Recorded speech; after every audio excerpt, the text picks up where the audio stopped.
Hey guys, it is the weekend here in the Philippines, so it is time for us to do our free-for-all weekend. And today, as promised, we are focusing on the Hot Wheels Vintage Racing Series. This is probably the most sought-after premium series since 2000. It may even be even further back than that, but I know at least for the past 20 years there has not been any premium series that people have tried to obtain like this one, and it's paying the crazy money for some of these cars. It's ridiculous. I once before tried to piece this set together right about when it came out, and some of these cars were going for big money even the same year or the year after they were released. So I kind of gave up on putting together the whole set. I think I had about half of it. And then I got out of collecting in 2014 for about 3 years, then came back into it in 2017. And for some reason, these cars are expensive here in the Philippines, but nothing like they are in the States. So I started trying to piece this set together again. And I've gotten about 2/3 of them, a little over 2/3. I have 21 of the 30 cars. So I wanted to bring these out and show you guys like some of the more expensive ones, which ones you're going to pay an arm and a leg for, some that are more common that are still yet sometimes hard to find and sometimes may call for a big buck too. But I also wanted to point out something that I just found out over the past, I would say, year or so with trying to obtain the Challengers and the Darts. There's a paint issue with these, and I know on the Lamb League group and a couple of other places they've pointed these out, where the tampos are sticking to the packages and actually pulling part of the tampo off these cars. The worst ones are the Dick Landy Challenger, the Continental Shaker Challenger, and then the Dick Landy Dart and Dragon Lady Dart. There's a few other ones, but they're not quite as bad as those four. Those four are pretty bad. It takes off about 1/3 of the side tampo on a lot of these cars. And I found out firsthand before I heard the info on YouTube. I actually unboxed my Landy Challenger there, and it pulled part of the tampo off. But actually not that bad. And what's really strange, you can't even find the remnants of the tampo inside the package. It's like non-existent, like it just disappeared. Because sometimes you can actually find that piece of tampo and put back on the side of the car. It's not going to stay there permanently, but it'll cover up the little mishap for a while. It's a temporary fix, but I couldn't even do that. It either like stuck to the package and disintegrated into dust over the past 10 years or so, whatever may have happened. But actually mine was not as bad as other people's. So that's what I wanted to do today, is show you the pros and cons with collecting these because of some damage and also the prices. And actually, to my own personal desire, I want this set loose because of the fact that, in my opinion, the Dick Landy Challenger and Dart is much more valuable mint loose than it is carded. Unless you're a cardboard collector, then you will keep your cars in the package and never open them, so you'll never know if the tampo is going to stick. I'll show you my Challenger first off. And this is the damage that I'm talking about here on the rear quarter panel. You can see where it pulled off part of the red and pulled off part of the Dodge. I since half-assed touched it up with a red Sharpie, but it's not that great. I mean, it doesn't match well, and you can see the indentation where the tampo used to be. You can see part of the Dodge lettering missing, but I've seen some people's where the whole quarter panel tampo is missing, the whole word Dodge is missing, part of the Dick Landy name is missing. So I kind of got off easy with mine. So mine's fine, and it's in the display case and usually facing like this or facing head on, so really not that big of a deal. And if I'm taking it out for story time like this, I can say, yeah, it was a drag racing accident and going down the strip in the left lane, he rubbed the wall or something stupid like this. But anyways, this is a really cool casting that I wish they would bring back for one of the series. maybe even for the Boulevard series, this would be great to see this tubbed out 70 Challenger with the cage and such in it. It's a beautifully done car. I know they've done this casting a couple other times, but it's not tubbed. It doesn't have this chassis on it with the back half look, and it didn't have the cage, so this is very nicely done casting that I wish we would see more of. So, detailed taillights, no detailed headlights, but it does have a detailed grille. The grille is blacked out. So, nicely done. And your shaker scoop, which is part of the interior bucket, which worked out great for Landy because it's blue stripes, so looks great. Then you had some with minor paint issues. One of them, which is very unfortunate, but it happened to both of mine. I uncarded both of mine, actually. It is the Smokey Yunick 66 Chevelle, which is probably the most expensive one that has these tampo issues. So, here is my Yunick Chevelle. This car is probably upwards of $100 or better. Carded. Loose, it's still upwards of $80 or better. So this is your passenger side. On the driver's side, you can see here a couple of little tiny spots that I've touched up. This one actually turned out pretty good though, and it doesn't really show up so much. You can see the indentation there, but this like black tampo on the side is kind of textured like orange pilled looked anyways, so it kind of blends in pretty nicely. If I didn't disclose that I touched this up and it wasn't like under really nice lighting right now, you probably could never know. But yeah, this is the first release of this 66 Chevelle casting. I love this casting. I have just about every release of this. It's only been released 4 times. Second time was in the Road Racer series the following year in 2012, I believe. It was white, or not white, but yeah, actually it was white the second time it was released in the Boulevard series, and then the Road Racer series in 2013. Sorry, 2012 was your Boulevard, and it was a satin white with red scallops, and then in 13 it was yellow and blue in the Road Racer set with yellow Steely rims, and then I think it was last year or 2019 when, maybe 2018 or 19 when they released it in the convention lineup as the dinner car, I believe. That's the only one I'm missing. So really cool piece. Then you have your minor ones, which is your Dan Gurney Cuda. It also had this mishap with the tampo sticking with the number 48, as you could see where I've touched it up a little bit. That was the worst case on this car, was the number 48. Sometimes it would pull half the number 48 off. I've seen it happen to a few of them, but fortunately mine did not get that much damage. This is a really cool car. This is the second release of Gurney's Cuda. This is after they did a new casting. I think it was in 2000, maybe the same year this car was a mainline with the one-piece body. It used to share the same casting with the convertible, and the roof was a plastic insert. So this is much nicer than that. They have a Gurney Cuda in the Hall of Fame series. So that's another place you can find this, but this is the most accurate and nicest detailed one. Very nice car. Once again, they blacked out the grille, but they did not detail the headlights. Kind of strange. But it does have a nice chassis, the AAR exhaust outlets and everything, so it is an AAR chassis and everything. So they did a great job on this car. Then the other one that I have that I noticed with paint issues is Darrell Waltrip's 70 Mercury Cyclone. As you can see here on the number 95, there's a couple little spots missing, and on the fender co-sponsor decals of the Union Oil and the Moog, there's a couple little spots missing, but nothing too bad.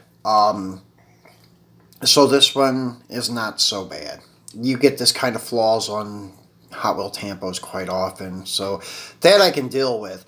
But unfortunately, the Challengers and the darts are a nightmare. I've already found the darts here, in the Philippines, but unfortunately, both of them have bad tampos. The Dragon Lady's not so bad. I'm still contemplating whether or not to get that one and touch it up.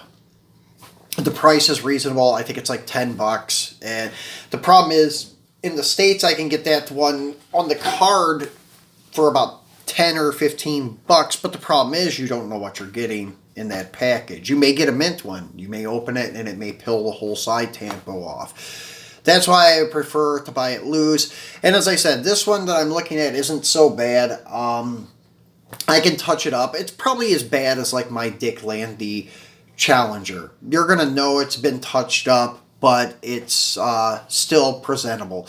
Unfortunately, the Dart, though, there's really no fixing it because the white Dodge symbol or lettering is totally gone on the quarter panel, and a lot of the red is totally gone. So that's the unfortunate thing with these vintage racing cars.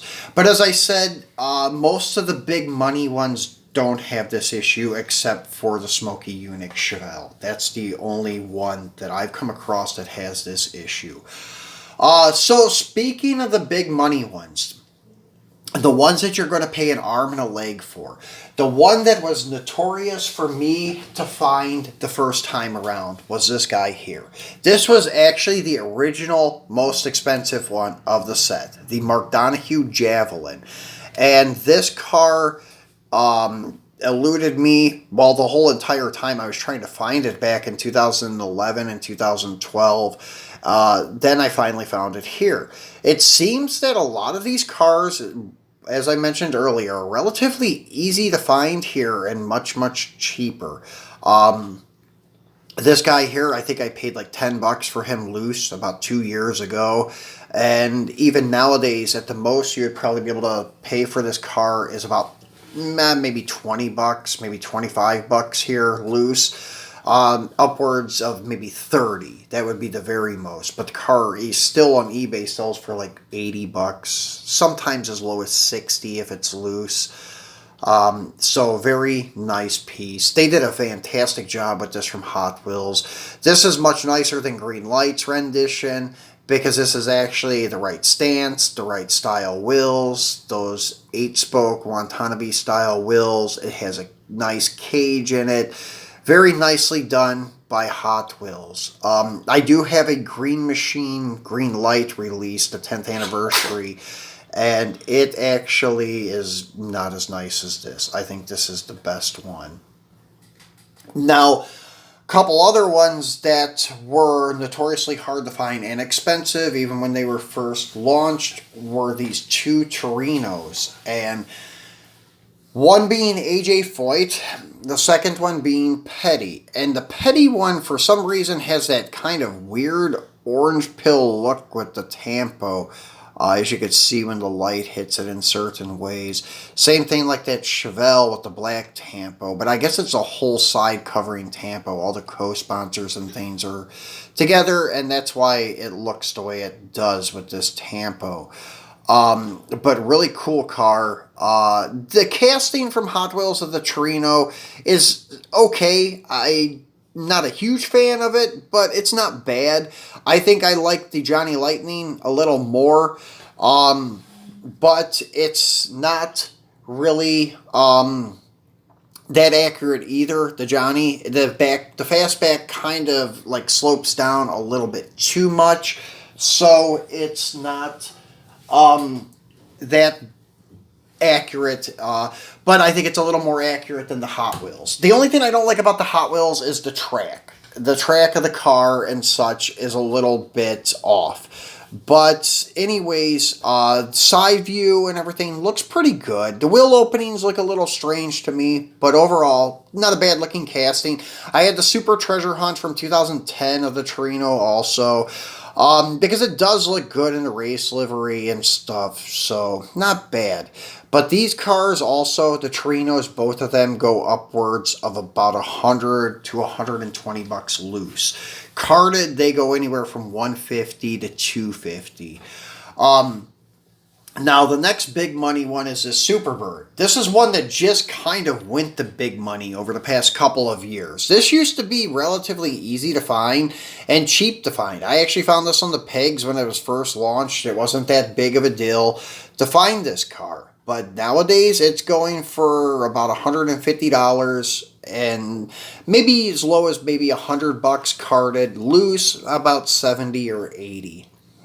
So these cars are pulling ridiculous money. This is a really cool looking car though. This is like the most iconic, probably 1970s NASCAR, the Superbird Richard Petty car. The most notable winged warrior out of the Daytonas and the Superbird. So really cool car.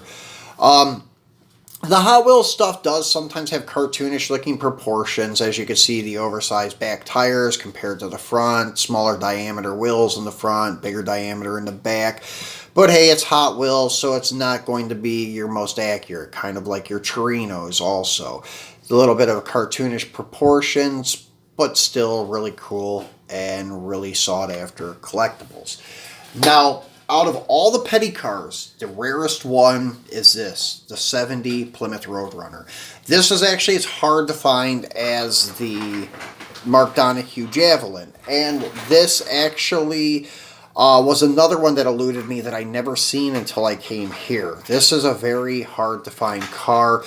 This is another one that is probably going to cost you $100 or better, even loose, and probably carded you're looking at maybe somewhere around 180 to 300, just depending on the day and the person selling it and how many people want it. Then another one that has kind of skyrocketed over the past couple of years is the Smokey Yunick Camaro, and this is a little bit off on like reality. It's got smaller diameter wheels in the front, bigger ones in the rear. It's got bigger tires in the rear, and it should not have that. It should be the same size all the way around because it was a Trans Am racing car, not a drag car. Now, if it was a drag car, this would be spot on. It looks perfect. But, hey, it is what it is. We have to live with what we got because they're using the 67 Camaro casting from Hot Wheels. But they did a great job with the black and gold. And it looks great with the number 13 Chevelle, number 13 Camaro.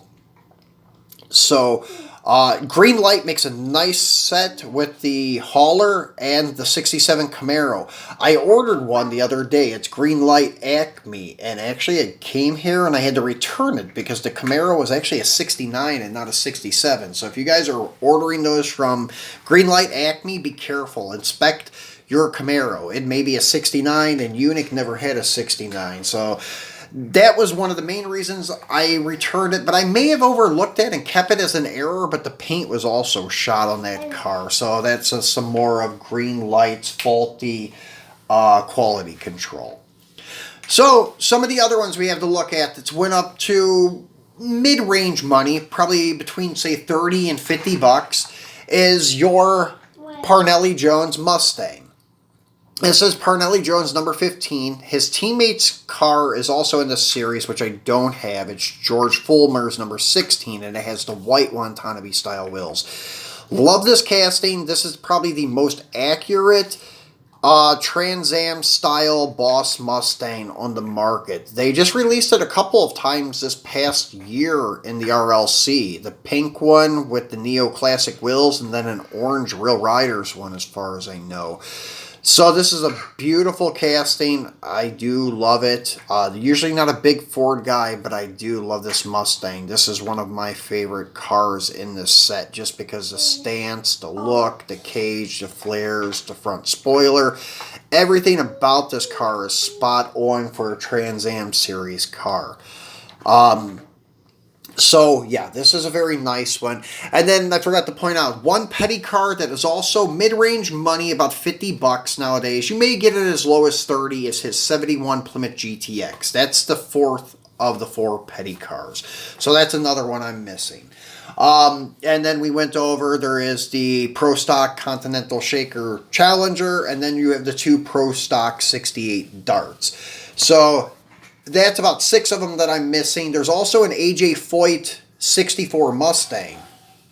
It's also like a NASCAR number 11 that I'm missing. And then there's one more drag pack Mustang. I forget actually the guy's name that drove the car, but it's a 69 Mach 1. And it's actually a really cool looking car too. And it's the drag race variant of the Mustang.